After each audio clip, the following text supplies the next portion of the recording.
low relatively this. Relatively doesn't help when we see that we cannot afford to live in our own country. We're taking in numbers that are harmful to our systems, hospitals, schools, etc.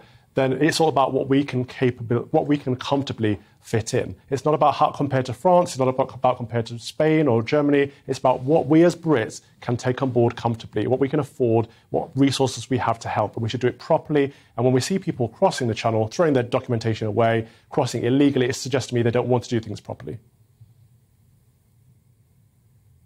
Well, to be clear, there is no, as you put it, proper route for any of these people to take. So this is all that's left. I agree, in fact, that it would be far better to have arrangements with other countries, including France, so that people could make lawful journeys here and we could share responsibility and have a more managed system. That would be great, but we don't. We don't do it. So this is what is left.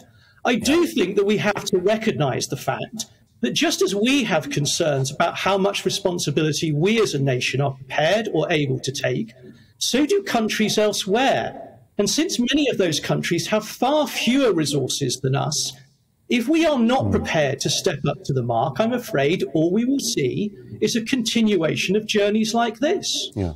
I mean, the problem with those international comparisons is that they can be quite odious, can't they? And you can look at, for instance, very, very wealthy nations in the world who adamantly refuse to take any migrants or asylum seekers.